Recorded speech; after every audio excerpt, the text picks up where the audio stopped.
Padre nuestro que estás en los cielos, te estamos muy agradecidos por estar en tu santo sábado y por poder estar aquí compartiendo con los hermanos tu palabra. Te queremos pedir la bendición sobre todos nosotros y sobre todo tu pueblo alrededor del mundo en tu santo día especialmente.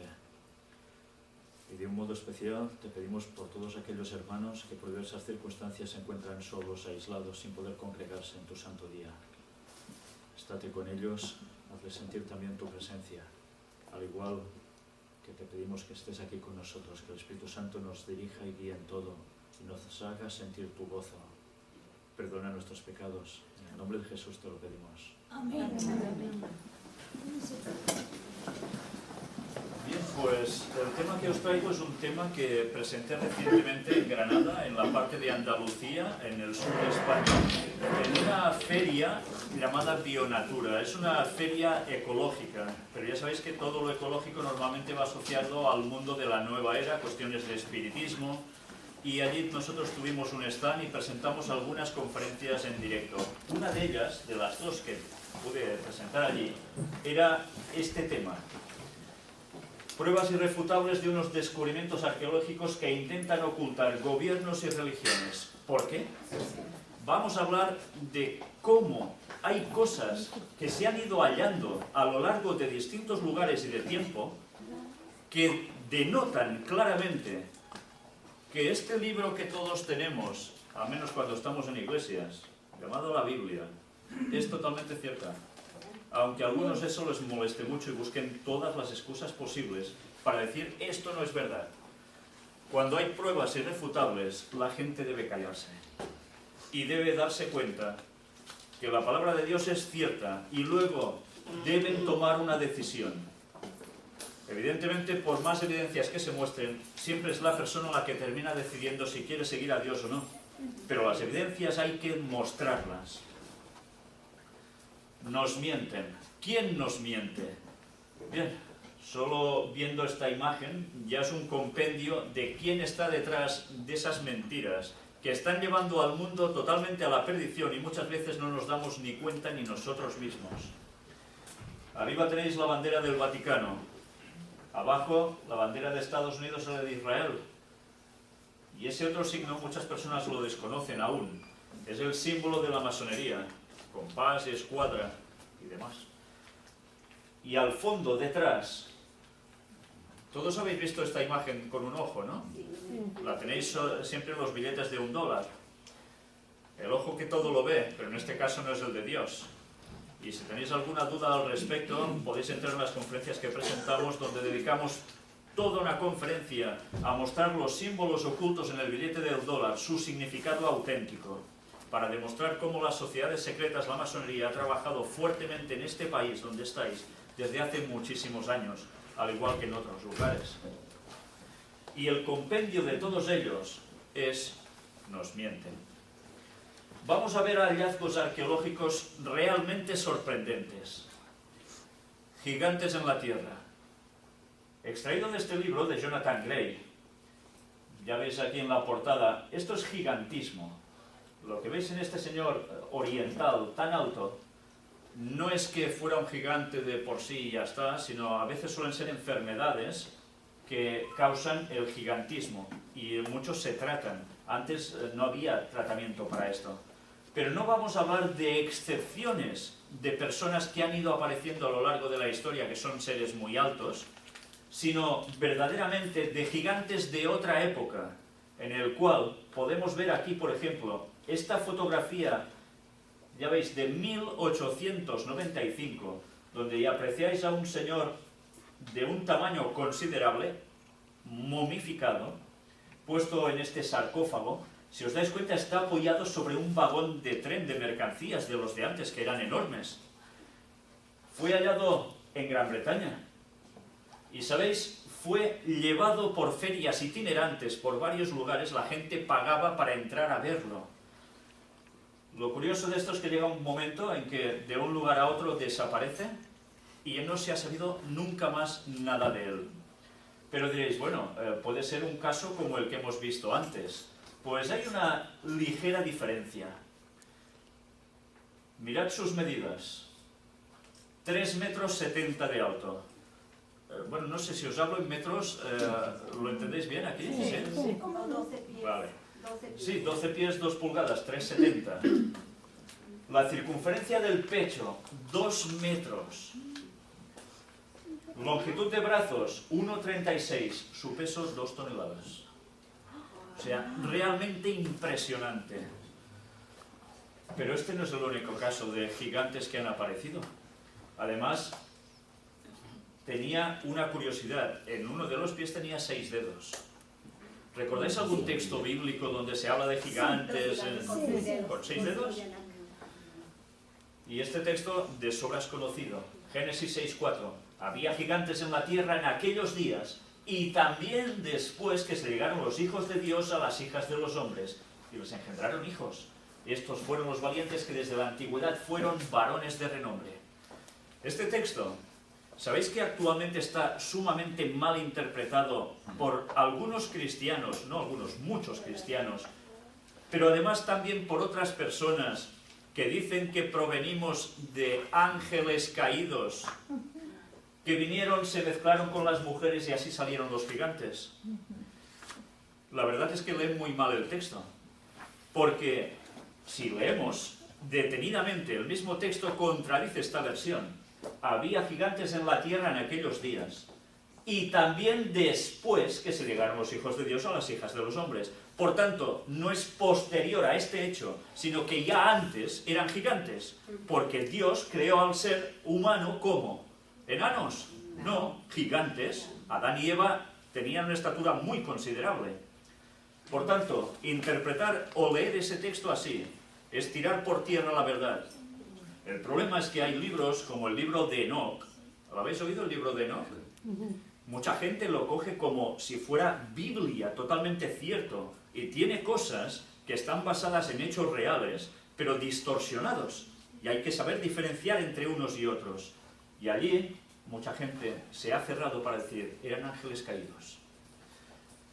¿Sabéis? También se nos dice últimamente que eran extraterrestres que vinieron, modificaron ADNs y salieron gigantes.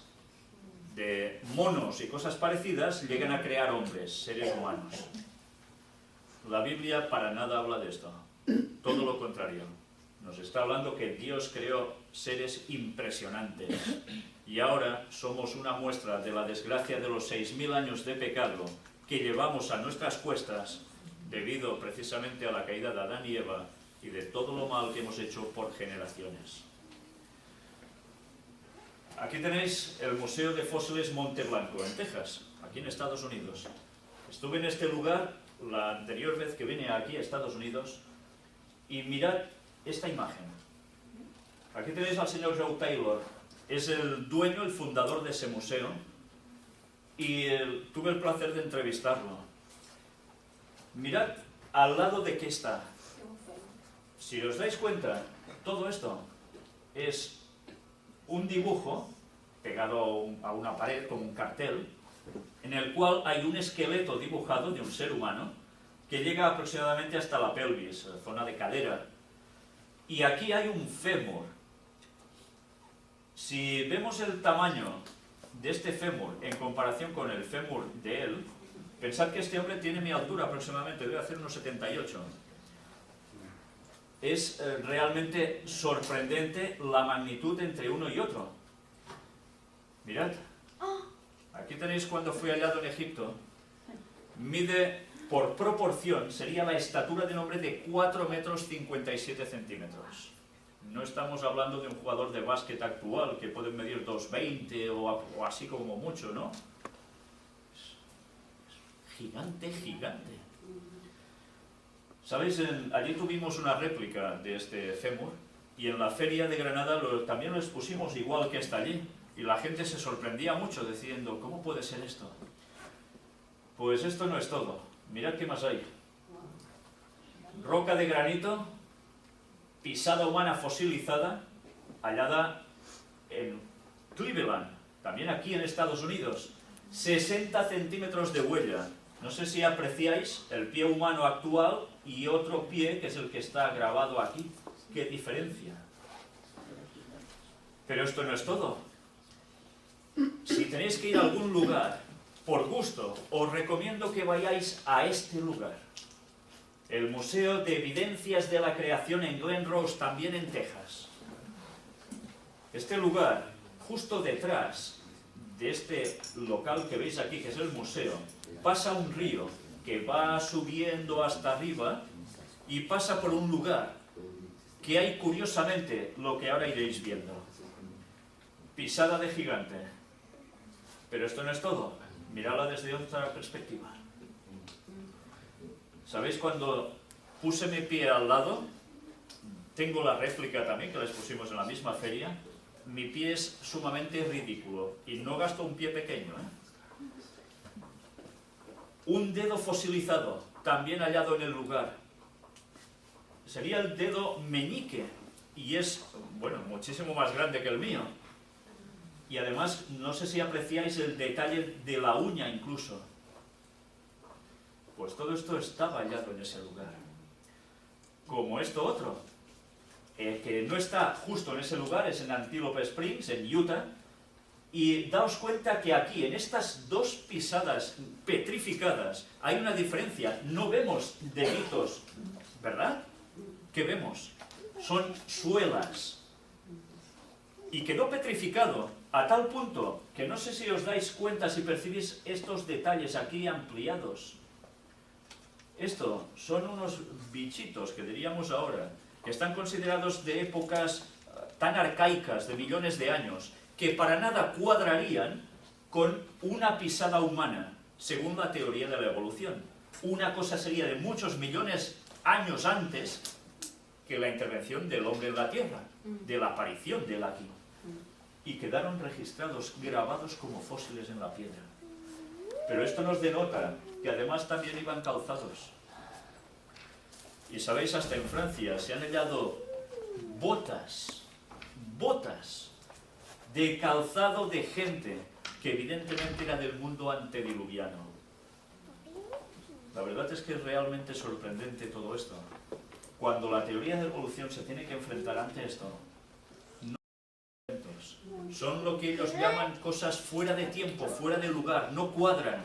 Y dicen, ahora no lo podemos explicar, la ciencia avanzará y llegará un momento en que lo explicaremos. Pero todo por no decir cuál fue el verdadero origen del hombre, tal como está narrado en la Biblia. Aquí veis otra perspectiva de lo mismo. Y esto es en Tanzania, pisadas de hombre y dinosaurio conjuntamente. La teoría de la evolución dice que millones de años antes vivieron los dinosaurios, después aparecieron los seres humanos, no coincidieron, nos dicen. Bueno, pues un grave problema, ¿eh? Tienen un grave problema allí, pero no solo allí. Esto, una vez más, es en el río Paxuli, en Glen Rose, en Texas. Y también hay pisadas de hombre y ser humano. Y ahora, bueno, os mostraría un vídeo que me lo voy a saltar porque vamos justos de tiempo. Es la filmación que hice en ese lugar donde se ven las pisadas de dinosaurio. Si tuviésemos más tiempo os lo mostraría, pero en fin, vamos a seguir avanzando. ¿Sí? Tienes hasta las 11. Hasta las 11. Ah, ok. Sí, no hay problema. ¿Sí? Sí. Vale, gracias. Bueno, pues intentaré mostrarlo, ¿no? Perdón.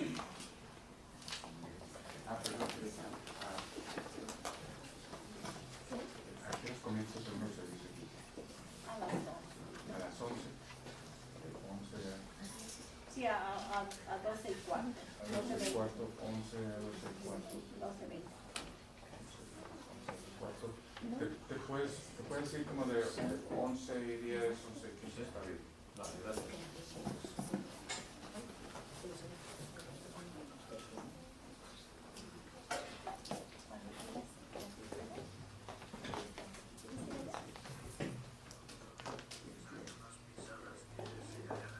Bueno, la lástima es que no vais a oír bien porque no está conectado el sonido con nada en altavoces. Os lo voy, si acaso, a bajar. ¿Necesita altavoces? No te preocupes, si acaso os lo narro un poco y ya está, así lo vamos a ahorrar de momento. Todo esto es el lecho del río. Lo que estáis viendo son las pisadas de dinosaurio. Ese lugar, ya veis que hay mucha hojarasca, cayó toda allí, supongo que eso pasa habitualmente. Claro, arriba hay unos árboles. Está, imaginaos, esto que estáis viendo en filmación viene a estar así, aproximadamente sobre un tamaño aproximado así, de distancia, a una pared de tierra donde arriba aún hay árboles. Y el lecho del río pasa justo por delante. Es un río muy poco caudaloso. Aquí veis precisamente las garras de ese dinosaurio, las marcas de 3 dedos, y hay varias pisadas seguidas. Todo esto llama mucho la atención, porque además a unos metros por delante, casi a tocar ya el agua del río, vi también unas pisadas. ¿Habéis visto esas suelas de zapato? Pues prácticamente era lo mismo, pero muy pequeñas, como si algún niño también hubiese estado en esos momentos allí. Y no sé si os preguntaréis por qué quedan fosilizadas las pisadas. Todo esto solo tiene una explicación. Es un cambio brusco de temperatura que consiguió plasmar, fijar una pisada sobre un lugar tierno, y con ese cambio brusco de temperatura todo quedaba fosilizado. Esto solo tiene una explicación. No lo puede provocar un volcán. El diluvio. ¿Qué se nos dice en el diluvio? ¿Qué pasó? Fuentes de agua, sí, se desplomaron del cielo, pero también surgieron del abismo. Y el agua también salía, como describe Ellen White, podía llegar a ser caliente, se arrojaban piedras, rocas, lava, aparecía de todo. Mirad, aquí tenéis donde está ubicado y delante justo el río. Yo solo filmé una parte, más adelante hay todas esas otras pisadas que habéis visto en fotografía. Las pisadas que os decía del niño parece ser que están por aquí cerca, aproximadamente. Es interesante cuando estás en ese lugar, porque te das cuenta que es un lugar que precisamente podía permitir que esto permaneciera, porque es un sitio de poca lluvia. Por tanto, no hay mucha erosión y la temperatura es más constante dentro de todo. Ya veis, el caudal es mínimo, puedes ir cruzando entre las piedras hasta llegar al lugar de las pisadas. ¿Sabéis? Lo curioso de todo esto es cuando vas a este lugar. Justo antes de descender a este río, hay un museo que no es ninguno de los que habéis visto. Es un museo dedicado a la evolución, donde se ve la historia que ellos nos cuentan de dinosaurios, hablando de millones y millones de años, tantos como hagan falta. Lo más curioso del caso es que el otro museo que habéis visto está unos cuantos metros hacia abajo, y allí las personas normalmente no se detienen, van directamente al de arriba, al evolucionista. Y cuesta entender cómo puede ser que teniendo estas cosas, como lo que veis aquí, la gente vaya al de arriba y no al de abajo, al evolucionista y no al creacionista. Mirad qué tienen allí. No sé si estáis percibiendo esta pisada. Es pisada de dinosaurio, pero también pisada de hombre. Pero mirad qué detalle. Una se sobrepone a la otra. La del humano queda por debajo de la pisada de dinosaurio. Es como un momento de huida, que corre uno para allá y otro se cruza después. ¿De qué huían? Pues ya nos lo podemos imaginar, ¿no? Y esto es una de las claras pruebas que denotan que la teoría de la evolución es una gran mentira. Y antes os he puesto la bandera de la... bueno, bandera, un escudo de la masonería. Os he puesto también la del Vaticano. Y ahora pregunto, ¿qué tiene que ver lo que ellos dicen con esto? Pues muy fácil. La teoría de la evolución, tal como mostramos en las conferencias, fue puesta en circulación a través del abuelo de Charles Darwin.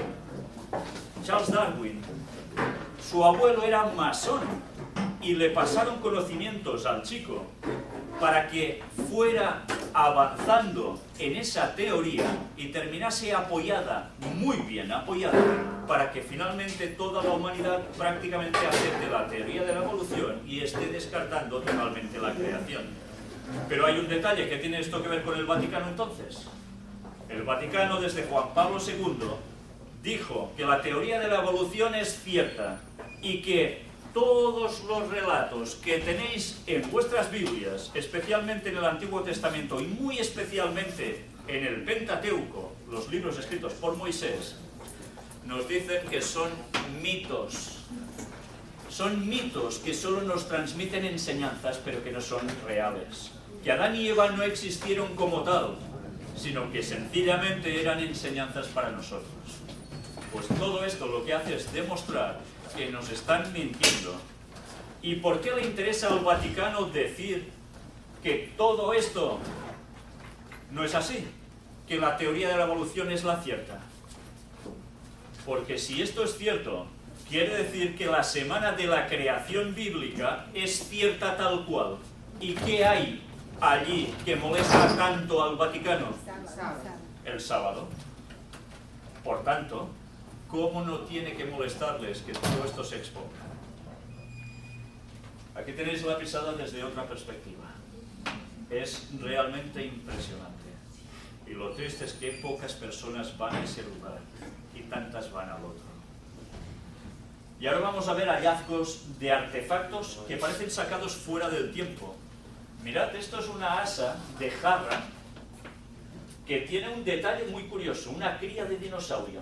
Y fue hallado en este lugar que realmente también sorprende. ¿Cómo puede ser que tenga esto?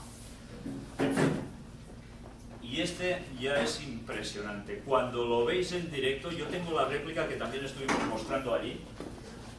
No sé si lo percibís en esta imagen lo que es. Es un martillo. Un martillo que está incrustado dentro de la roca. ¿Cómo puede ser un martillo que evidentemente no lo hace un pato, lo hace un ser humano, incrustado en una roca? Si teóricamente se data la piedra en millones y millones de años y resulta que el ser humano decían que no estaba en esa época, que en la evolución surge mucho después. Y en cambio está así. Pero aún hay más. ¿Sabéis?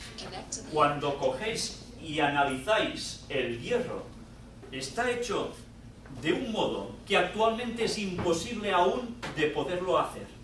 ¿Por qué? Debido a la presión atmosférica.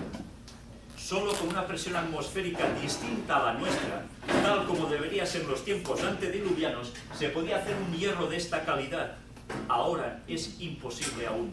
Pero además está comprobado en los análisis que habéis visto aquí, cómo precisamente los lugares que tiene de impacto tienen una ajustación perfecta del metal, para que el golpe fuera realmente preciso, contundente.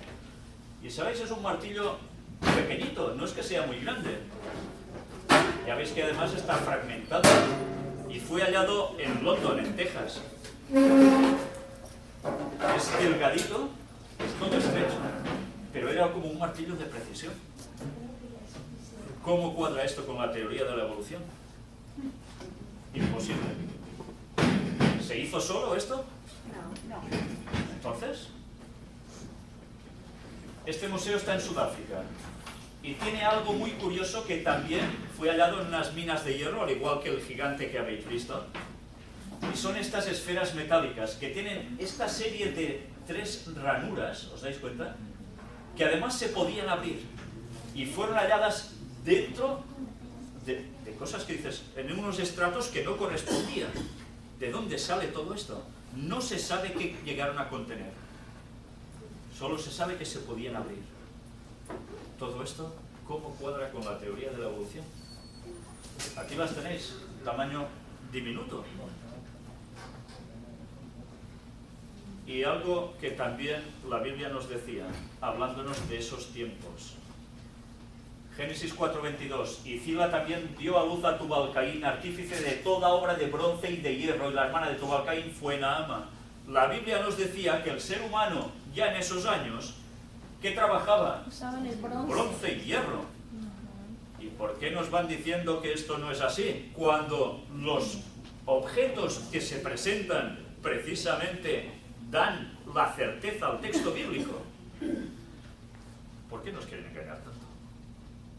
¿Y por qué tragamos con ese engaño? ¿Y por qué no argumentamos estas cosas al mundo para que despierte? Porque si todo esto es cierto, y lo es cierto el relato del Génesis. Y el relato del Génesis 3 no nos planteamos en el capítulo 1. Sí, todos sabemos la creación en 6 días y el séptimo el reposo. Pero es que el Génesis capítulo 1 nos estaba dando indicios de algo más que iba a ser un periodo de años. Un día 1000 años, nos dicen los textos bíblicos, ¿verdad?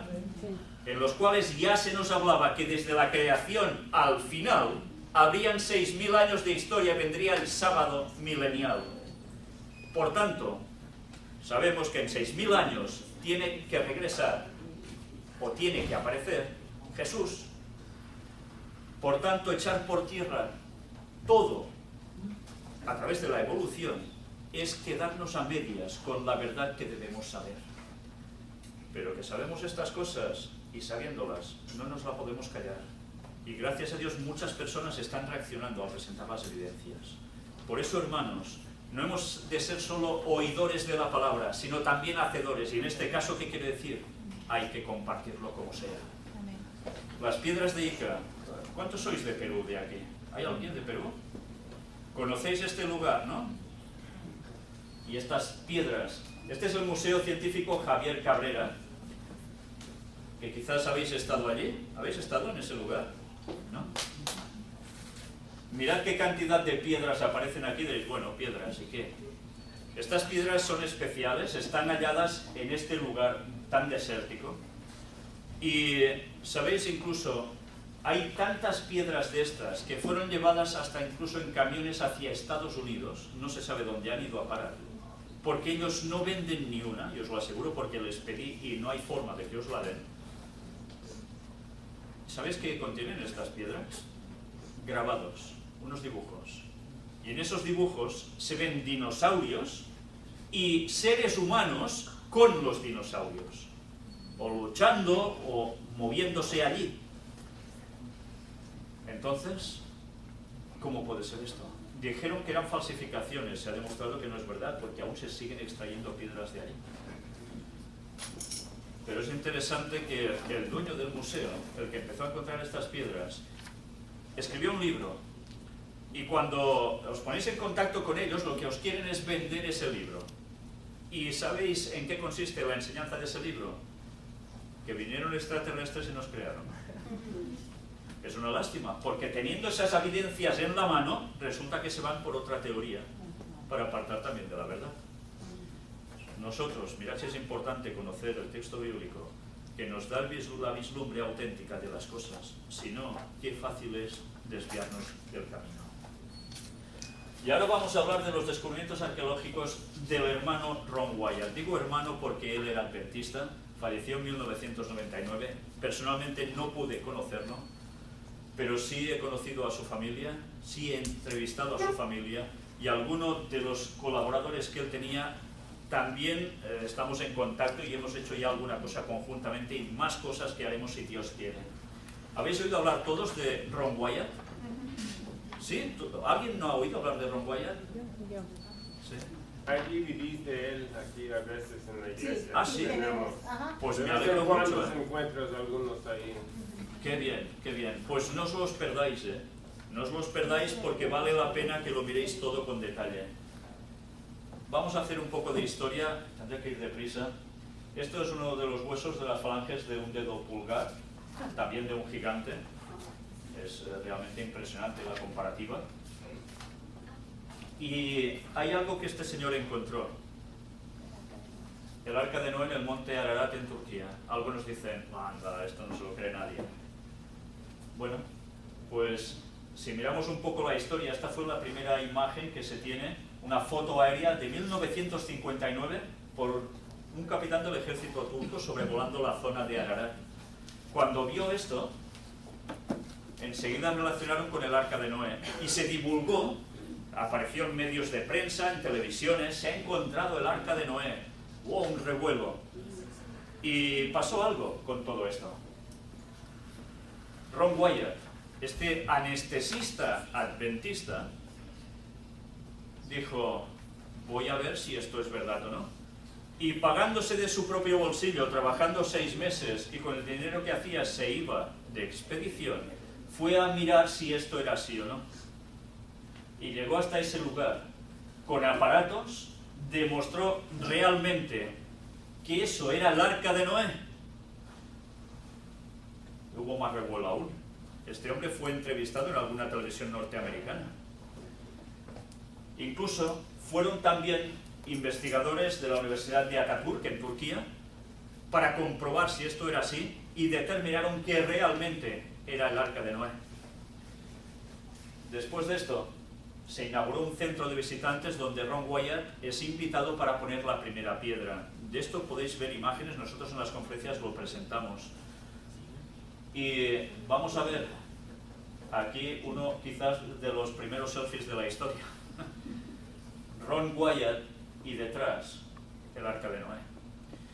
Cuando él hizo público esto, poco tiempo después, fueron precisamente gente de Norteamérica a ese lugar, soldados e investigadores científicos, mandaron una expedición allí para determinar si era el arca de Noé o no.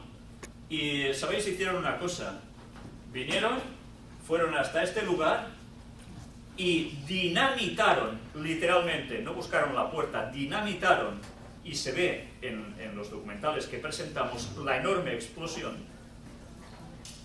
Terminan y dicen, esto es una formación rocosa y de arena que casualmente coincide con las medidas del arca de Noé. Y se fueron. Pues he de deciros que mintieron. ¿Sabéis? Bueno, me lo guardo para de aquí a un rato. Luego os lo cuento. Aquí tenéis otra perspectiva del arca de Noé. No sé si os dais cuenta, forma redondeada y forma en punta. Algunos decían que no, que el arca debía ser totalmente rectangular. Pues no iba a ser así precisamente. Otra perspectiva desde abajo, la parte posterior del arca. Aún con distintos análisis se ha ido mostrando una serie de elementos que por naturaleza no pueden estar juntos. Y después hablaremos también de estas costillas que aún se marcan en el arca, las costillas del arca. Esta fotografía está hecha en esos tiempos y mirad cómo precisamente se ven. Y os diré algo después de todo esto también. Y esto es las pruebas que él hizo con el detector y veía que había un patrón regular de hierro cada X metros. Esto no lo hace una formación rocosa por naturaleza, que pinta hierro puesto siempre a unas distancias. No puede ser. Esto es hecho por humanos. Y esto es la madera petrificada del arca de Noé. ¿Sabéis? Esta madera además resulta que es laminada. ¿Hay algún carpintero entre vosotros? ¿Alguien que trabaje con la madera? ¿No? Bien, la madera laminada es algo que se consiguió hacer por el ser humano a finales del siglo pasado. En carpintería no existía la madera laminada. La madera laminada consiste en capas de madera que se unen con una cola especial súper dura, que lo que hace es que le da una dureza aún más fuerte, como si en vez de un tronco de madera solo, así se consigue mucha más dureza, pero a su vez flexiona, por tanto es resistente. Y resulta que Dios ya le mostró a Noé cómo construir el arca y le dio este conocimiento. Pero hay algo sorprendente, porque es rojiza. ¿Y por qué rojiza? ¿Sabéis que el arca de Noé era roja? Por dentro y por fuera, calafateada con brea. Calafatear con brea y darle la imagen de color rojizo era la simbología de que el arca representaba la salvación para la humanidad. Por tanto, el arca representaba ¿a quién? A Jesús, derramando su sangre por nosotros. Y eso debía verlo la gente desde fuera del arca mientras se construía, y deberían verlo ellos desde dentro mientras estaban participando, los 8 de la salvación. Mirad cómo todo en la Biblia tiene un significado mucho más profundo de lo que a veces leemos por encima. Y estos son los remaches hallados allí. De titanio, aluminio y hierro. Pues existen. ¿Una formación rocosa tiene remaches? Es ridículo, ¿no? Y aquí tenéis a Ron Wyatt precisamente con una de las anclas de estabilización del Arca de Noé. Cuando hablamos de ancla, normalmente pensamos en ancla, de eso, de anclaje para que el barco no se mueva, ¿no? ¿No?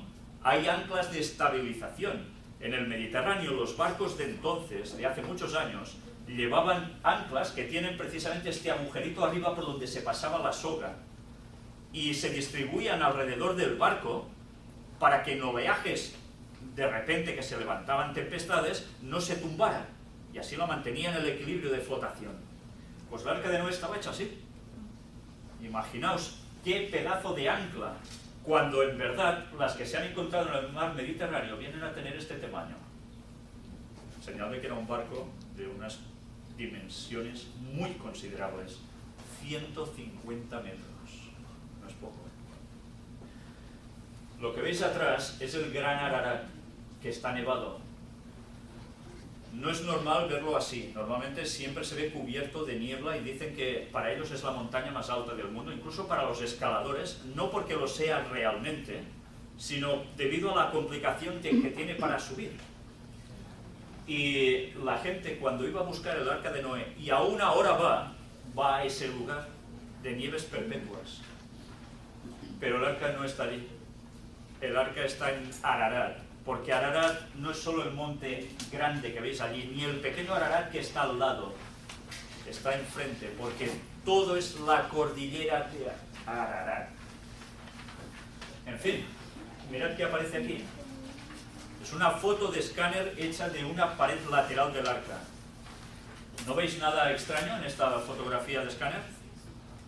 Si está hecha de la pared lateral del Arca, esto es dentro del Arca. Mirad, ángulos rectos perfectos, lo que denota que dentro hay estancias, compartimentos, habitaciones en ángulo recto.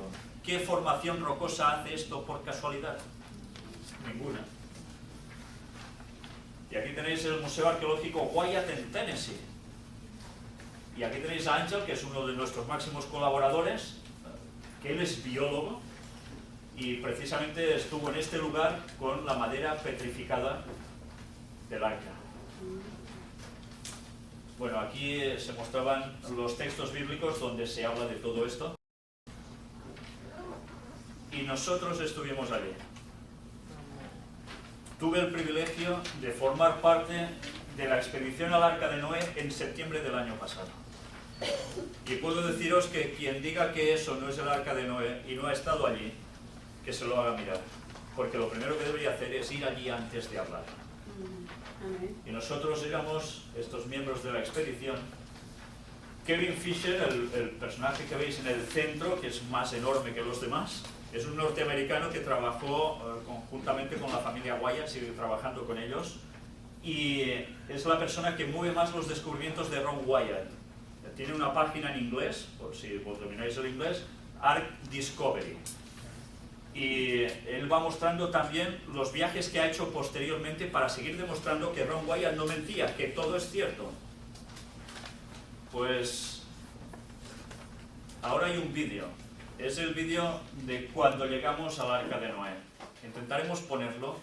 Veréis que hay un desfase entre el sonido y la imagen y se va trabando porque está puesto dentro del PowerPoint.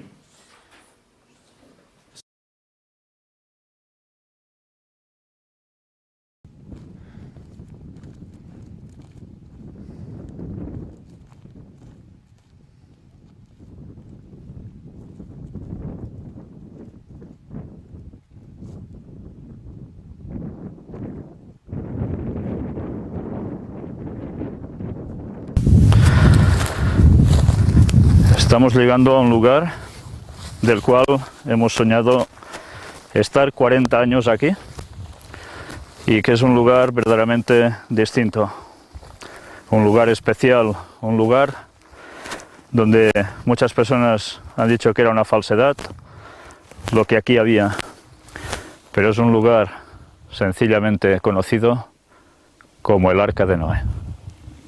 Lo tenéis ahí, tras mí. Cuesta entender que viendo esto alguien pueda decir que es solo una formación rocosa. con arena y nada más. Ya por todo el trayecto donde hemos venido, mientras íbamos ascendiendo, podíamos ver perfectamente su silueta. Una silueta que sería muy casual que coincidiera precisamente con la del arca. Algunos decían, no puede ser, tiene que ser rectangular, sin proa ni popa. Pero así fue. Y aquí la tenéis. Vamos a verla de cerca. Sencillamente llega el momento cuando señalo al arca de Noé, la cámara hace la aproximación y se ve a la perfección. Es lo que veis aquí. Ahora es así en la actualidad. Cuando Ron Wyatt fue, había una de las paredes laterales que estaba tapada, pero hubo precisamente un terremoto que hizo que toda esta tierra lateral bajara y se abriera una brecha, y ahora se ve, bueno, ya en tiempos de él se veía mucho mejor que ahora. Es un lugar de mucha sedimentación, es un lugar volcánico, y han habido bastantes erupciones, movimientos de tierra, y se ha hecho muchísimo sedimento. ¿Sabéis? Cuando llegamos a este lugar, los jóvenes que habéis visto de nuestro grupo, les faltaron piernas para bajar corriendo hasta el arca. Nosotros dos, Ángel y yo, nos quedamos para ir a filmar todo el documental que íbamos a hacer, y, bueno, os he de decir la verdad, nos pusimos a llorar. Porque cuando estás en ese lugar, te das cuenta que es un lugar especial. Bueno, siempre lo digo y es verdad, los pelos se me erizaban.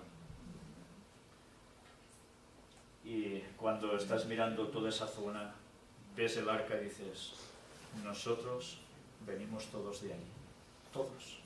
Todos somos hermanos, porque es real, venimos de ese lugar, de alguno de los hijos de Noé hemos salido. Y allí estaba la salvación de la humanidad, ahí estaba la representación de Cristo. Y era la promesa de que nos vendría a salvar y morir en la cruz por nosotros. Y de que nos vendrá a rescatar y también nos va a llevar para ser salvos con Él al cielo, a través de Orión. Pues bueno, tuvimos el privilegio de estar unos cuantos días en ese lugar. Nos fotografiamos también justo en la misma ancla donde Ron Wyatt estuvo. Y esta es la perspectiva del arca. Aquí tenéis a mi hermano de fe y de sangre, Josep. ¿Quién se resistía a hacerse una fotografía al lado del arca? Precisamente todo esto es zona militar. Por aquí había una posición de los turcos, del ejército turco. Queríamos ir hasta esta montaña porque evidentemente tú piensas, si sale Noé de aquí, la Biblia nos dice que iba a hacer algo. ¿Y qué fue? Solo salir del altar y hacer sacrificios de alabanza y gratitud. Y no iba a hacer el altar en Hawái, lo iba a hacer al lado donde surgió él, donde sale. Y le pregunté a Kevin Fisher, si salía algo de un altar allí. Me dijo que sí, que Ron había encontrado un altar en la zona y que queríamos ir hasta él. Porque, ¿sabéis? Originalmente el arca no se detuvo aquí, sino que estaba más arriba. Corrimientos de lava la hicieron descender hasta aquí. Por tanto, era de esperar que si él salía de aquí, lógicamente tendría un acceso cercano para hacer un altar. Pero también pensamos, a ver, si tú sales de allí después de un diluvio, ¿qué vas a hacer? ¿Bajarás corriendo la montaña? Lo lógico es que subieras hasta arriba a decir, a ver cómo se ve todo desde aquí, cómo ha quedado la tierra, ¿verdad? Pues preguntamos y nos dijeron que justo en la parte de atrás de estas montañas, esto es la frontera con Irán, o sea, es el límite. En este lugar hay unas cuevas que nos dijeron que parece ser que habían unas inscripciones. Queríamos ir a documentarlas, pero alguien nos dijo, no, tac, tac. ¿Sabéis qué significa eso, no? Cuando dicen tac, tac, te disparan. No preguntan, disparan. Y a las 6 de la tarde debíamos irnos de este lugar porque bajaban los del puesto militar y si te veían por allí, adiós muy buenas, porque no preguntan. El tiro es la pregunta. Bueno, fue imposible, nos quedó pendiente eso. No sabemos si algún día podremos hacerlo, ¿no? Es una zona militar, justo abajo de la montaña hay otra parte militar, un estamento militar muy bien acondicionado, y tienes que pasar por allí para llegar hasta aquí arriba, y continuamente pasan camiones por al lado, militares. Pero ¿sabéis quién me dijo que no tac-tac? Fue la persona que estuvo con Ron Wyatt, turco, un hombre de 75 años que está considerado como el guardador del arca. Fue puesto allí precisamente por el gobierno turco y está en el pequeño museo que hay justo un poco más arriba de donde está aquí mi hermano. Resulta que este señor nos dijo, en referencia a los norteamericanos que fueron a este lugar, diciendo, esto es nada, y se fueron. Es mentira. Sí que dinamitaron la pared lateral y se llevaron un montón de cosas que no me dejaron ver. Y se fueron. Ellos entraron dentro del arca. Yo no sé qué se llevaron, pero hay algo que ha dejado de suceder desde que los americanos, dice, llegaron allí. ¿Sabéis? Él nos contó que precisamente sobre este lugar que os estoy marcando, durante muchísimos años, que se sepa siempre, aparecían 3 luces que hacían un movimiento así, a una altura de 1,5 metros aproximadamente, que si te acercabas desaparecían. Y los musulmanes de ese lugar, porque ya sabéis, es Armenia, son musulmanes, antes había sido un lugar de mucho cristianismo, nos dijo él que bajaban precisamente sus dirigentes a hacer sacrificios a esa zona porque sabían que era el arca de Noé. Pero llegaron los americanos y las luces desaparecieron. Parece ser como si esas luces Dios las hubiera dispuesto para llamar la atención del mundo occidental para que tarde o temprano esto se mostrara. La lástima es que se acabó y han engañado tanto a la gente que ahora allí no va nadie a intentar demostrar que esto es el arca de Noé. Es más, no tienes permiso para excavar en ese lugar, el gobierno turco lo concede solo si vas con alguien diplomado arqueólogo. Y no hay arqueólogo, según Kevin Fisher, que lo ha intentado varias veces, que quiera acompañarlo a ese lugar. Porque cae en desprestigio. Sería el hazme reír de todos. Vas al arca de Noé, si eso no se lo cree nadie, ¿entendéis? Entonces, como desprestigio a nadie le gusta, pues nadie va. Aquí tenéis las fotos del lugar. Y precisamente aquí tenéis a Kevin, un hombre de 2 metros, que es enorme. ¿Y qué parece aquí? Un garbancito, ¿no? Mirad. Pues hay alguna sorpresa más que tenemos que decir, que aún no os puedo contar. Después de nosotros, justo al irnos nosotros, vino otra expedición a este lugar. Y entre ellos estaba la viuda de Ron Wyatt, que se ha casado con otro señor. Fue a ese lugar. Y fueron con una serie de aparatos que nosotros no teníamos. Nosotros íbamos de pobretones, ¿me entendéis? Íbamos a documentar todo lo que pudimos. Y pudimos documentar cosas que Ron Wyatt no encontró, gracias a Dios, porque los turcos mismos del lugar nos dirigieron hasta cosas impensables. Vivimos experiencias muy sorprendentes con algo de implicaciones de sueños que le habían dicho a Kevin y encontramos algo que en los sueños le habían dicho. Bueno, fue impresionante. Dios estaba guiando todo esto. Amén. Y si queréis saber los detalles, en nuestras conferencias lo encontraréis todo explicado. Pero bien, aquí la tenéis desde otra perspectiva. Y esta es la única imagen que conservamos del dron que llevaba Kevin antes de que bajase en picado, porque se le descontroló, se escacharró todo, pero esta foto la pudimos conseguir. Y esta es la parte de abajo. Aquí estábamos filmando el documental que aún no hemos mostrado la luz, aún debemos hacer el montaje, pero todo esto son las paredes laterales del arca y lo que hay dentro. Y mirad esta imagen, es el gran Ararat, con la cumbre siempre tapada normalmente, el pequeño Ararat, que ya veis que tiene una forma muy volcánica, y allí el arca no está, está justo enfrente, aquí. Ya pueden ir buscándola por allá ya. ¿Sabéis que hubo una expedición china, evangélicos, que fueron a ese lugar y dijeron que habían encontrado el arca de Noé? Hace de esto unos pocos años. ¿No os suena de nada esto? Salió en muchos medios de comunicación, se armó un gran revuelo, porque fueron a este lugar y encontraron como habitaciones hechas de madera. ¿Sabéis?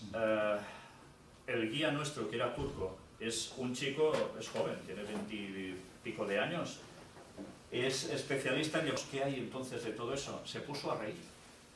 Y se puso a reír porque dice, fue una jugada que le hicieron mis compañeros guías a los chinos, que los entregaron como tales, y les montaron una serie de maderas en esa zona, tapadas luego con nieve y hielo, y se creyeron que habían encontrado el Arca de Noé. Y ellos estuvieron mofando y riéndose no sé cuánto tiempo. Después, evidentemente, se hizo público que eso no era verdad, eso no era el Arca de Noé. Imaginaos la gracia y a los pobres que fueron con toda su buena fe a querer mostrar que el Arca de Noé estaba allí, ¿no? Pues bueno, gracias a Dios el Arca de Noé estaba donde Ron Wyatt había dicho y donde pudimos comprobar que aún existe. Aquí tenéis a Kevin buscando aún si encontraba alguna pieza más en la zona, y también a Edward, que precisamente vamos a encontrarnos ahora en Sacramento. Es la persona que ha propiciado que pudiésemos hacer también unas presentaciones allí. Y este agujero que está en la pared donde habéis visto precisamente a Edward, está a nivel de suelo, en la pared lateral del arca. Por aquí, en este agujero que es enormemente largo, que nosotros también quisimos introducir y ya no podíamos más, Ron Wyatt lo hizo y sacó pelos de animal y excrementos secos, evidentemente. Y el agujero no estaba antes, lo hizo él, para denotar que verdaderamente dentro había habido animales. Y aquí tenéis a Wallace, nuestro compañero, que es casi tan alto como Kevin, y la perspectiva es desde una de las costillas del arca. Ya veis con lo alto que es y cómo se ve también aquí, ¿no? Es una altura considerable la pared lateral. Esta es la costilla más prominente del arca. Aquí la tenéis otra vez de nuevo. Pero Ron Wyatt también encontró Sodoma y Gomorra, que no está bajo el Mar Muerto, como muchos dicen, sino que está justo al final del Mar Muerto, en el desierto. Y todo esto que veis aquí eran los edificios del lugar, que si vas despistadito te crees que son montañas. Pero no sé si os dais cuenta de una serie de ángulos rectos que aún se conservan. ¿Qué montaña hace ángulos rectos porque sí? Ninguna. Pues todo esto eran los restos que aún están de la ciudad de Gomorra y que algunos escritores antiguos como Flavio Josefo también citaban, historiadores judíos. Mirad aquí precisamente la reconstrucción de cómo era. Y aún hay puertas de entrada y ventanas, aún. Si Dios quiere, en noviembre estaremos en ese lugar y vamos a intentar documentar más al respecto. Intentaremos entrar ahí, pero con cámaras. Es complicado porque todo esto es ceniza. Es ceniza. Kevin estuvo en ese lugar y cada vez que tocaba algo se muestra cómo se deshace. Por tanto, te juegas que te vayas abajo y no salgas o se te hunda. Pero intentaremos hacer lo posible para poder mostrar al mundo que allí aún hay estancias dentro de esos edificios. Y mirad, incluso hay una pirámide en forma de zigurat, ¿sabéis? El zigurat, que tenía esas formas así escalonadas, no es una pirámide totalmente lisa. También lo tenían, lo que denota que había una cultura de adoración mundial, todo igual, paganismo absoluto. Y tened también presente que hay esto, que era una esfinge. ¿Sabéis la esfinge? ¿Conocéis todos la esfinge de Egipto, no? Delante de la pirámide famosa. Pues bien, mirad. También estaba ubicada en un cierto lugar como presidiendo. Y estas son las gotas de lluvia de azufre caída en Sodoma y Gomorra. Nosotros tenemos azufre que estuvimos mostrando en la exposición. Mirad, cayendo como gotas de lluvia literalmente. Aún este azufre que Ron ya mostró en sus tiempos, ha sido analizado, tiene una pureza del 98,8%. En toda la Tierra eso no se halla para nada. El máximo es el 27 y pico %. Lo tocáis, os ponéis, después de haberos lavado no sé cuántas veces las manos con jabón, hacéis así, aún, ¡buf!, cómo se nota. Pues estas son las gotas del azufre. Pero también encontró esto, y era un arqueólogo aficionado.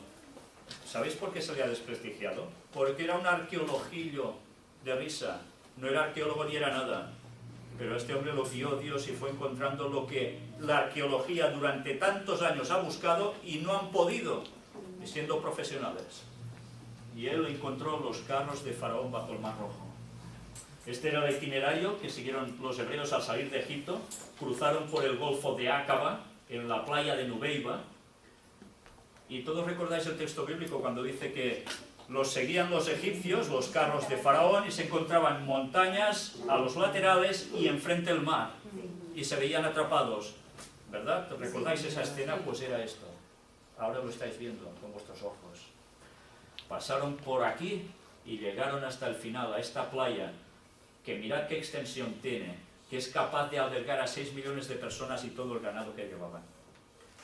Y justo en este lugar hay algo, y es esto.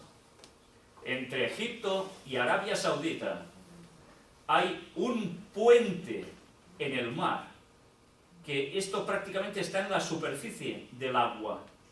Y todo esto en los laterales hacen abismos. O sea que fue el lugar donde Dios separó las aguas y pasaron en seco. Pero en los laterales era abismo. Justo allí Dios abrió el mar. ¿Y cómo se llamaba este mar? ¿Lo recordáis? Mar Rojo. ¿Y por qué se llama Mar Rojo? Casualidades de la vida, sí. Pero una vez más, la simbología de Cristo. Ser salvos con agua y sangre. ¿Qué le sucede a Cristo en la cruz? ¿No derrama agua y sangre por nosotros? Todo es la simbología, todo. Las cosas cuando aparecen en la Biblia no pasan porque sí. Ni los números, ni las palabras, ni nada. Todo pasa porque tenía una significación para nosotros, los del tiempo del fin. Mirad las diferentes perspectivas de este cruce. Pues mirad, aquí tenéis las ruedas con ejes de los carros de Faraón. Aún están en ese lugar. Y además coinciden con los hallados en la tumba de Tutankamón, por el tipo de ejes y ruedas. Mirad. Es realmente impresionante. ¿Sabéis? Hubo un señor, amigo precisamente de Ron Wyatt, Michael Root, es un judío mesiánico, no cree en Elena White, por supuesto, él va en este tema a su rollo, pero es un hombre con muchos medios económicos, cogió unos pequeños artilugios en los cuales hay una cámara que tiene profundidad, son buenísimas esas cámaras, y filmó una vez más lo que Ron Wyatt había dicho que había encontrado. Bueno, una prueba más de que Ron Wyatt no mintió. Y además también ruedas como los carros del faraón de Tutmosis IV. Pero no solo esto, también huesos humanos encontrados en ese lugar, como los que tenéis aquí, y las pezuñas de caballo. Es realmente impresionante. ¿Y sabéis qué dicen aún ahora los historiadores? Los hebreos jamás estuvieron en Egipto, jamás fueron esclavos allí para nada. Pues ¿queréis más pruebas? Esto también lo encontró Ron. Las columnas que erigió Salomón en cada orilla donde se abrió el mar aún existen, conmemorando ese hecho. Y bien, aquí los textos bíblicos que acreditan que todo esto es cierto. ¿Pero qué más encontró? La peña de Oreb. ¿Qué sucede en la peña de Oreb? ¿Lo recordáis? ¿Qué hace Moisés allí? Saca agua. Pues ahí la tenéis. La peña partida de Oreb. Como un corazón roto, partido. Y cuando hacéis aproximaciones con las fotografías que hay del lugar, se ve donde surgió el agua, brotó, todo queda liso, totalmente liso, hacia donde descendió el agua a montones. Y desde arriba hay fotos aéreas donde se ve toda la zona como quedó inundada a través de la gran cantidad de agua que salió de ese lugar, que pudo mantenerlos a ellos y a sus ganados. Pero bien, esto, por cierto, ¿qué os recuerda? Si es un corazón roto, un corazón partido, del que emana agua. ¿Qué le sucede a Jesús en la cruz? ¿No lo traspasan y le revientan y sale borbotones de agua y sangre? Y el monte Sinaí, mirad cómo está arriba, en su cumbre, quemado. Donde Dios dio los mandamientos, donde Dios desciende, como dice el lenguaje, Padre e Hijo descendieron a darle los mandamientos a Moisés, la cumbre está quemada. Aún hay una valla alrededor que delimita muchos metros que en el fondo recuerdan lo que se le dijo, que el pueblo no se acerque ni pase ningún animal porque va a terminar frito. Pues bien, aún ellos en Arabia Saudita tienen todo esto vallado. Es un lugar donde no te dejan ir. Intentaremos conseguir permisos para poder ir también y documentar más. Pero sabéis, alguien nos ha dicho algo muy interesante. Justo aquí, detrás, en la cumbre de ese monte, hay una imagen que alguien me escribió esta misma semana. Una persona que sigue nuestras conferencias entró en una modalidad de Google que puedes hacer una aproximación sobre el terreno. ¿Y sabéis qué encontró? Me pasó la imagen y me quedé estupefacto. Una imagen perfecta de un pentágono. Perfecta. 3 lados exactos. Los otros 2 están como, ¿cómo os diría yo? Como si hubiese habido un corrimiento de tierras y quedan las líneas desdibujadas. Pero que se nota que era el pentágono. Igual que el pentágono militar que tenéis en Estados Unidos. ¿Sabéis? Satanás nunca inventa nada. Siempre plagia las cosas de Dios. Por tanto, ¿cómo creéis que Dios llegó hasta aquí? ¿Cómo vendrá a buscarnos Dios? Cuando se habla con nubes, Ellen White también hace una descripción más gráfica y habla también de plataforma.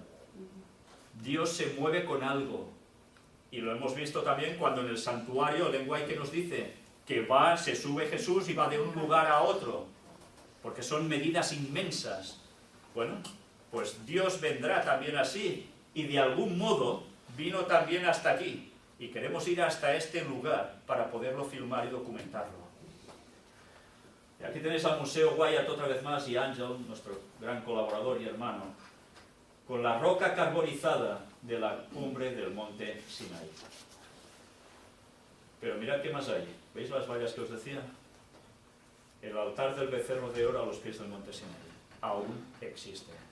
Y mirad que tiene los petroglifos de un becerro. Y no uno, varios alrededor. Bueno, pues la Biblia estaba mintiendo, ¿verdad? Madre mía. Esta foto es de 1850 y pico. Y ya veis, inscripciones en hebreo antiguo halladas en el desierto del Sinaí. Dijeron que no habían estado nunca allí. Entonces, ¿quién escribió esto? Estas son fotos más recientes donde, mirad que podemos apreciar, aparte del lenguaje en hebreo antiguo. ¿Qué veis aquí? La menorá, el candelabro de... Y aquí en una roca también dibujado. Y esta es la mano del Dr. Kim, doctor coreano, entrevistado por el pastor David Gates, que supongo que conocéis, y que él estuvo en ese lugar gracias a ser acupuntor y haber tratado al príncipe saudita. Y como ha quedado tan bien con él, le dio el favor de dejarlo ir hasta ese lugar y pudo documentar cosas impresionantes de ese lugar en general. Pues bien, mirad también que encontró esta otra familia, familia Catwell, judíos. No, eran adventistas, judíos.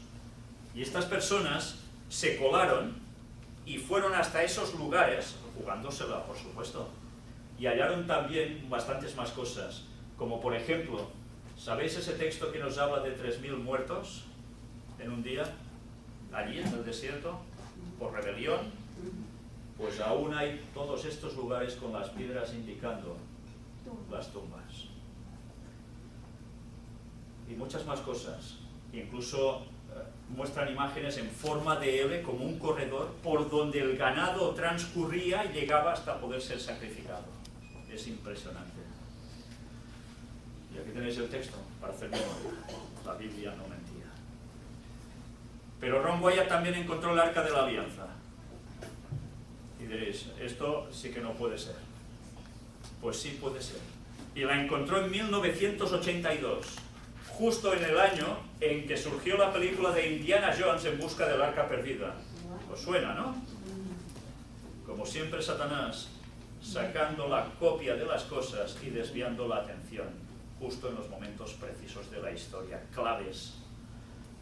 Y él la dibujó así, con una forma que, imaginaos, si esto representa el trono de Dios, donde se aparecía su gloria, las alas de los ángeles, pues, que están puestos en pie, unidos a la tapa del propiciatorio, tienen las formas desplegadas y forman precisamente un triángulo. la divinidad de 3 personas. Lo que por desgracia Satanás se ha servido para utilizarlo y formar la falsa Trinidad. Pero esta es la forma auténtica del arca. Pero no sé si veis algo aquí. ¿Apreciáis una mancha roja? ¿Por qué han dibujado mancha roja aquí de sangre? Ahora os lo contaré. Aquí tenéis a Ron Wyatt en el lugar donde estaba excavando para el Arca de la Alianza. El proceso de cómo la encontró es impresionante. Él volvía del Mar Rojo y se quemó en el Mar Rojo. Él creía que no se quemaría buceando, encontrando todas las ruedas de los carros de Faraón, y va a Jerusalén a recuperarse. Y mientras está en un lugar, conoce a alguien de las autoridades judías y le empieza a hablar de lo que ha ido hallando. Y dice que mientras va andando, de repente se le levanta el brazo y él dice, allí está el arca. Y el otro dice, pues vamos a hacer todo lo posible, a propiciarle todo para que usted pueda acabar allí. Y él dijo, yo no quería decir esto. Yo tampoco. Y empezaron a acabar. Él empezó a acabar. Fueron también sus hijos, los cuales tuve el placer de entrevistar a uno de ellos y a la hija. Y mirad cómo iba acabando. En vertical, hacia abajo, por unos lugares inhóspitos, agujeros que ya veis cómo tenía que pasar. Allí cayeron enfermos sus 2 hijos y él, con grandes fiebres. Y cuando los hijos regresan, él va con alguien más y empieza a encontrar algo en ese lugar, en la estancia donde estaba el Arca de la Alianza. Y esta granada de marfil, que pertenecía al primer templo de Jerusalén, fue hallada por Ron en la cueva de Sedequías, el lugar donde está aún ahora el Arca de la Alianza. Y además estuvo y se retrató con Dan Bahat, exdirector de Antigüedades de Jerusalén. Sabéis, los judíos, él hizo mención al gobierno judío de sus hallazgos y dijeron, vale, muy bien, pero después dijeron que no lo conocían a él para nada. Para nada, ¿cómo puede ser? Gracias a Dios que se había hecho fotos y tenía documentos mostrando que le habían dado el permiso para acabar allí, porque si no, las personas retratadas con él decían que, no, yo no lo conozco. Cuando os he puesto las banderas nos mienten. También estaba la de Israel por algo era. Y en fin, hay toda una historia aquí al respecto sobre los textos bíblicos del Arca de la Alianza. Y hay más que voy a deciros ahora si tengo tiempo. El monte Gólgota de la Calavera, él también estuvo en ese lugar. No es donde la Iglesia Católica nos dice, como siempre nos desvían del objetivo. Y no lo halló él, ya lo había hallado antes otra persona, ingleses, que eran los que dominaban el lugar hace años. Aquí lo tenéis. ¿Por qué se llama el monte Gólgota de la Calavera? Por esto. ¿Lo veis? Calavera. Y aquí es donde Cristo fue crucificado. Y aquí es donde Ron Wyatt y su hijo estaban cavando. ¿Y sabéis qué es esto? La piedra cuadrada que cubría el agujero donde fue puesta la cruz de Cristo. Una piedra cuadrada, excavado ese agujero con 60 centímetros de profundidad. Cuando Cristo fue clavado, corrieron la cruz hasta hacerla encajar en el agujero. ¿Os imagináis lo que eso causaría el dolor estando clavado? ¡Qué desgarres! Jesús soportando eso por nosotros. Ron encontró ese lugar y la piedra está en su posesión. Pero mirad, os he dicho 60 centímetros, 6 y un 0 detrás. Ya veréis por qué. Este es el esquema de cómo fue crucificado Cristo. Detrás habían lugares donde se ponían las inscripciones talladas en la roca de quiénes eran los que estaban allí clavados. Pero no sé si veis algo. Si aquí veis el monte de Calvario y la crucifixión aquí, esto sería el suelo. Y mirad el subsuelo. Debajo, precisamente de la cruz, es el lugar donde está el Arca de la Alianza. Cuando hubo la destrucción del templo, recordad que Ellen White dice que piadosos, sacerdotes piadosos, cogen el arca y se la llevan a una cueva donde aún permanece hasta nuestros días, dice Ellen White. Pues algunos dicen, no, está justo debajo del templo, donde ahora hay la mezquita de Al-Aqsa, esa de la cúpula dorada también, de los musulmanes, ¿no? Los judíos saben dónde está, porque Ron se lo dijo. Y la intentaron sacar de allí. Cuando Ron les dijo, está en este lugar, le dijeron, vale, majo, pues te vas para casa. Y se fue a su casa a Estados Unidos. Y los judíos cogieron a 6 levitas, porque sabéis que están queriendo levantar el tercer templo de Jerusalén. Si no entendemos eso, si no sabemos eso, no entendemos el porqué del panorama de guerras en Oriente Medio. No solo es petróleo, hay mucho más detrás de eso. Pues quisieron coger a estos 6 levitas y que entraran a sacar el arca. Ellos están adiestrando desde hace años, ya veis, esto era el año 82, a hacer sacrificios otra vez, porque quieren levantar ese templo. Entraron los 6 levitas, pero no salieron. Y cuando Ron precisamente llega en esos momentos, dice a las autoridades, ¿os puedo ayudar en algo? Dice, hombre, mira, pues sí, entra adentro y mira a ver qué pasa, porque si aquí no hay quien quiera entrar. Y entró. Y tuvo que sacar atados uno por uno a los levitas, no vivos, fulminados, muertos, ojos en blanco, y con el análisis forense, hematoma cerebral todos. Y no de impacto de darle no, de un impacto muy fuerte visual que los tuvo. ¿Sabéis esto que es una historia que parece un cuento que no se cree nadie? Tuve, yo creo que el privilegio, gracias a Dios, de comprobar que es un relato cierto. Y si queréis que os diga cómo fue, en otro momento será, porque el tiempo se me viene encima. Pero solo os digo que eso es totalmente cierto y lo he podido comprobar. Y algunas personas se han jugado la vida para comprobarlo. Y los problemas que han tenido no son pocos. Pero eso es una realidad. Pero bien, mirad qué sucede. Cristo es crucificado, ¿y qué más pasa? ¿Verdad que lo lancean por el lado izquierdo? ¿Y qué sucede? Agua y sangre emana de él. ¿Y qué más sucede en esos momentos? ¿Recordáis que nos dice el texto bíblico? Un terremoto tremendo. ¿Y qué pasa? Resulta que curiosamente en el agujero donde hay la cruz de Cristo hay una grieta que va hacia abajo y va llevando durante 6 metros hasta el arca del pacto. Y Ron la encontró así dentro de una caja de piedra con la tapa partida y un poco separada, y justo allí cayó esa sangre de Cristo. Se había cumplido el círculo de 4000 años de historia, desde el primer sacrificio con la entrada del pecado hasta la muerte de Cristo. Justo 4000 años en el año 31 de nuestra era. Antes os decía que a alguien le molesta el relato de la creación, porque nos habla de 6 días y al final el 7º descanso. Nos habla de 6 milenios de vida en la tierra y al final, ¿el qué? El milenio que conocemos.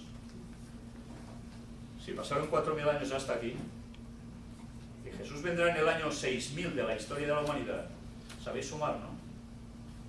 ¿Sabéis sumar? Pues haced la suma, porque sabéis cuándo vendrá Cristo. Por eso los judíos cambiaron el calendario, expresamente.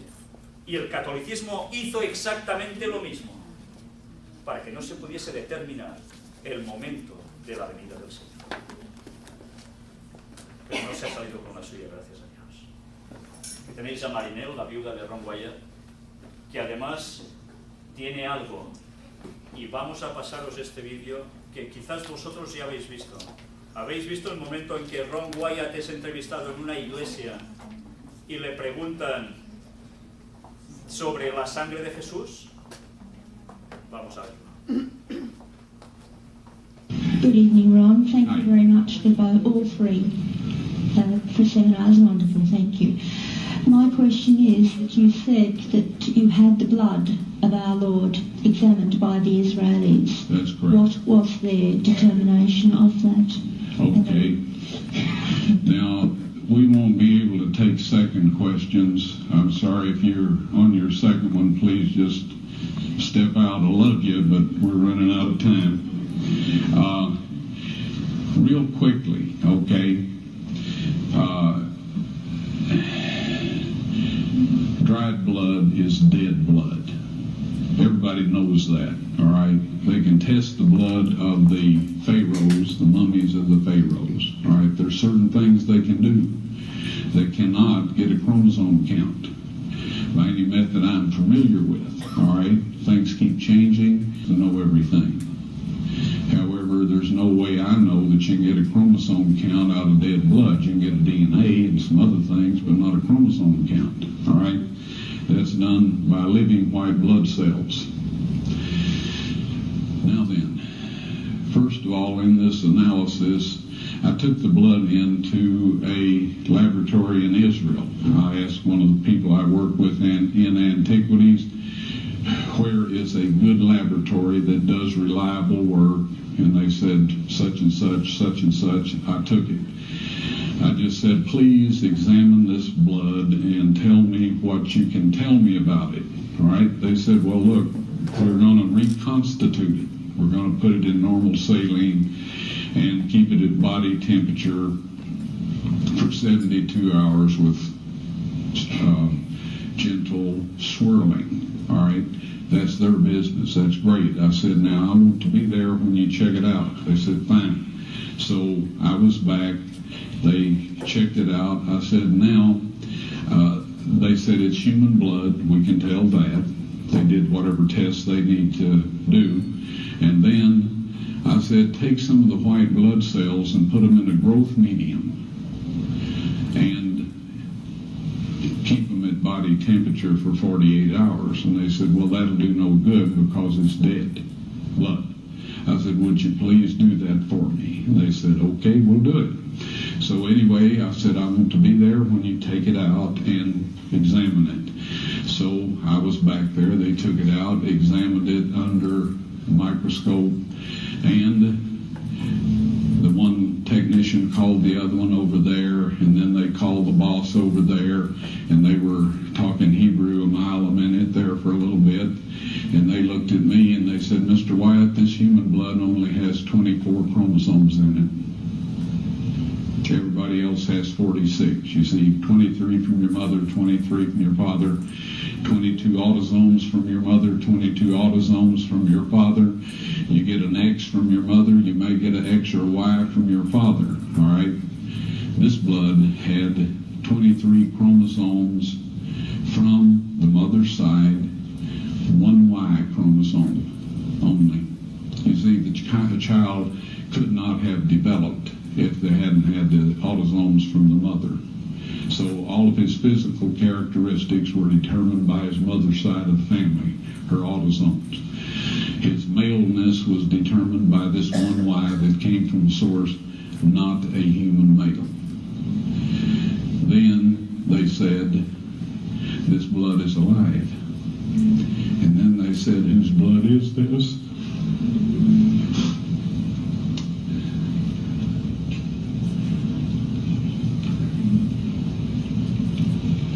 I said, it's the blood of your Messiah.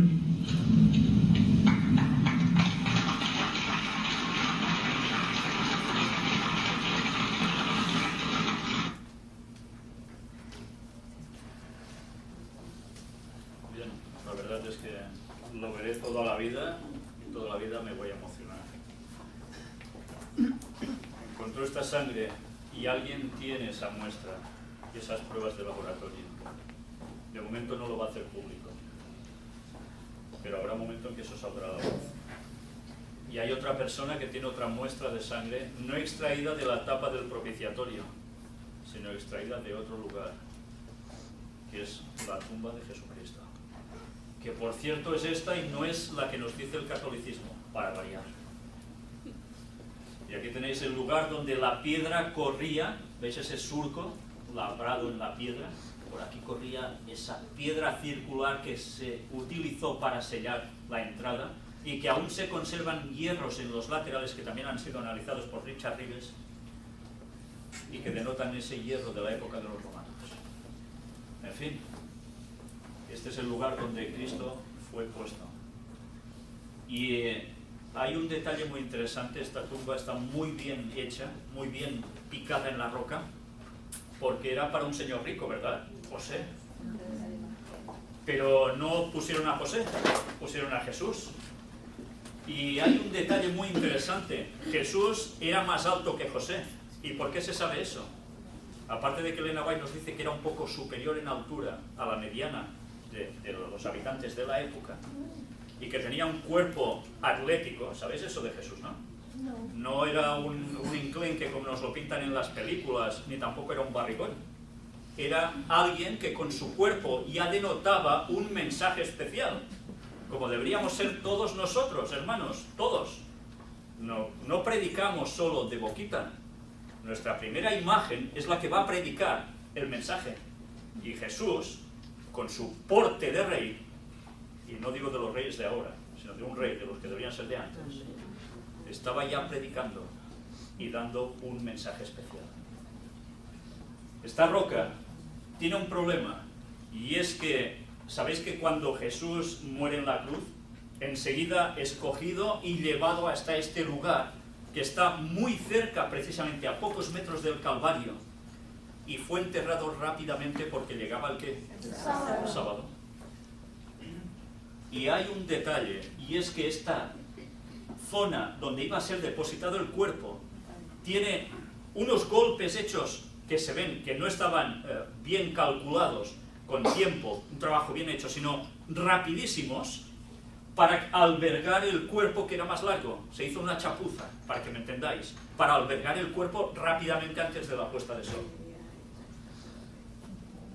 Pues en fin, todo esto llega hasta aquí. Doy las gracias a la familia Wyatt. Aquí tenéis a la hija de Ron, su esposo, que es el que hace los comentarios en los vídeos que ellos hacen de Art Discovery. Este es el hijo, y algunos dicen, es que estos están haciendo esto para enriquecerse, como hizo Ron. Pues no, señor, porque este chico, que prácticamente ahora tiene mi edad, resulta que vino vestido de pintor, como era también mi oficio. Y vino, llegó, se sentó para hacer la entrevista y se tuvo que ir antes de terminar porque debía seguir trabajando. O sea, imaginaos si se han enriquecido. Y la señora que veis al lado es la persona que estuvo junto con Ron trabajando de anestesistas, y fue la primera persona que recibía siempre los mensajes de mira, he encontrado esto. Cuando encontró el Arca de la Alianza, ella nos contó que Ron entró y lo veía distinto ese día, y como que se quería decirle algo y no se lo terminaba de contar, y al final se lo soltó, y ella supo que Ron no mentía porque lo conocía muy bien. No se le había ido la cabeza, ni buscaba delirios de grandeza, ni pasar a los anales históricos. Había encontrado algo porque Dios lo había dirigido. Y él contó también, Ron, supongo que ya lo sabéis, el instante en que se encuentra con Jesús cuando está desesperado y ya quiere dejar de cavar allí. Y es realmente impresionante.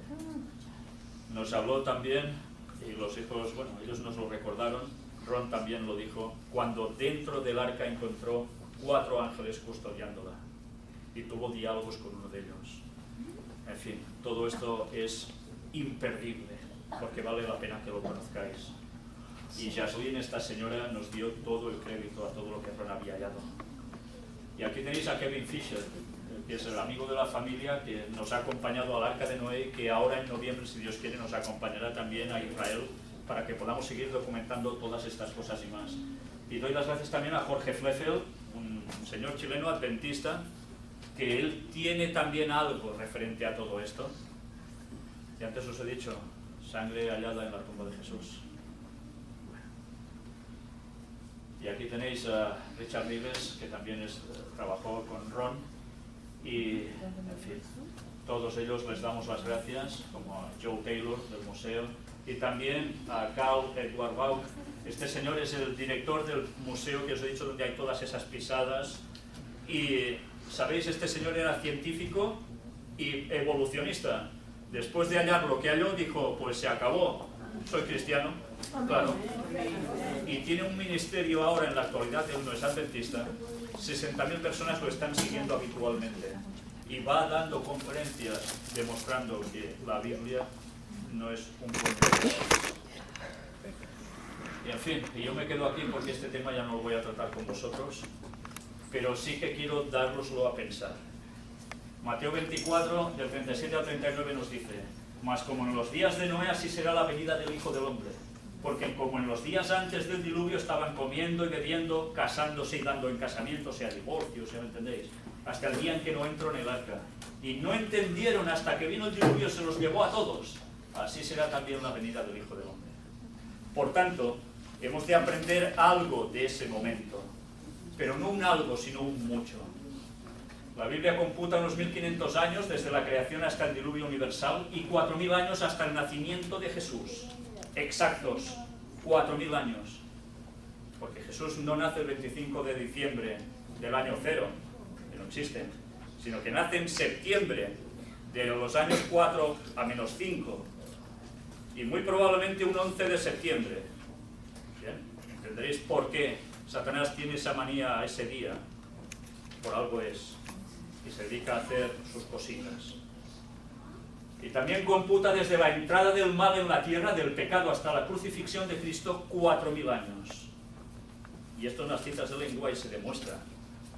Y claramente queda entendido que Adán vivió 33 años y medio hasta pecar, los mismos que vivió el segundo Adán, Jesús.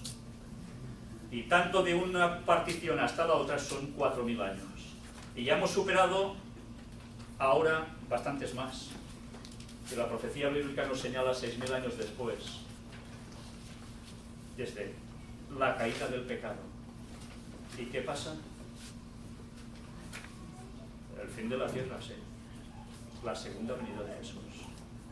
Y hermanos, me gustaría que supierais que todas estas enseñanzas sean para que salgamos ahí fuera y digamos al mundo, esto es verdad, fueron juicios divinos y se pueden mostrar y son avisos de lo que va a acontecer antes de que vuelva Jesús. Y por cómputo de tiempo sabemos que Jesús está a las puertas, porque el año 6000, para Él nos quedan 16 años. ¿Sabéis qué quiere decir esto? Que ya podemos ponernos las pilas e ir a predicar, porque mucha gente necesita conocer este mensaje y no podemos callar. Y si tenéis dudas de esto, entrad en nuestra web oficial y encontraréis todo con detalle, todas las preguntas que os vayáis imaginando, resueltas, y si hay alguna más nos podéis escribir, en el cual podéis ver todo y llegar a vuestras propias conclusiones con la ayuda de Dios. Hermanos, recordad, a Moisés se le dijo 120 años y ¿qué va a suceder? Vendrá el diluvio. ¿Lo recordáis? Que Dios se lo dice a Moisés. Por tanto, Moisés sabía que habría un fin del mundo en su época y sabía el tiempo que pasaría. Nosotros no lo vamos a saber del acontecimiento culminante de la historia de la humanidad. Pues tened esto presente. 120 años era el simbolismo de 120 jubileos. Cada 50 años era un jubileo, la liberación de la tierra. Y los jubileos constaban de 7 semanas de 7 años. ¿Y qué pasaba cada séptimo año? El barbecho, la tierra quedaba libre de trabajar. Todo eran simbologías de los 6000 años y al final el retorno de Cristo. 120 años, 50 jubileos, lo multiplicáis, os da 6000. Moisés muere a los 120 años de edad en plenitud. ¿Por qué Dios le hace morir a los 120 años? Una vez más nos daba la equiparación en simbología de al final el jubileo, el descanso y la alegría. En la Biblia va llena del momento del retorno de Cristo. Y ahora, hermanos, os quiero decir que cuando leáis la Biblia y tengáis esto en mente, tened claro las palabras de Segunda de Pedro. Leeros especialmente Segunda de Pedro. Evidentemente, capítulo 3, versículo 8. Un día, 1000 años, un día, igual que el Salmo 94. Y Oseas 6, del 1 al 3, donde nos dice que Jesús iba a sucederle algo. Moriría, ¿y qué sucedería después? Al tercer día resucitaría. Pero eso tenía otra aplicación, y era la aplicación del fin de los tiempos. Un día, 1000 años, muere Jesús, pasarán 2000 años, ¿y qué va a suceder? Participaremos de su resurrección, nos sanará, nos vendará. Y nos habla en lenguaje de lluvia, que es guiará, que es la misma simbología que se utiliza con la emanación de la sangre de Cristo, nuestra salvación de su llaga, de su costado en sábado. Hermanos, estudiemos a fondo nuestras Biblias y los escritos de Elena White y no caigamos en malinterpretaciones que a veces podemos llevar a asumir como ciertas durante muchos años de nuestra vida. Dios da luz y la debemos coger ya, porque esto se acabe y no son bromas. Que el Señor os bendiga, hermanos, y con todos los argumentos que habéis visto, vayáis y abráis las mentes con el poder de Dios y la ayuda del Espíritu Santo plenamente, y deis el mensaje a hispanos y a norteamericanos, porque muchos no saben nada de esto y están confundidos en Babilonia. Que el Señor os ayude y nos ayude a todos. ¿Recordáis lo que nos dice Lucas 19, versículo 40? Son palabras de Jesús que dijo. Él respondiendo les dijo: os digo que si estos callaran, las piedras clamarían. Y ya habéis visto cómo las piedras están clamando porque nosotros no hemos dicho lo que deberíamos decir. Pero ahora podemos coger esos argumentos y mostrárselos a otros. Amén. Amén.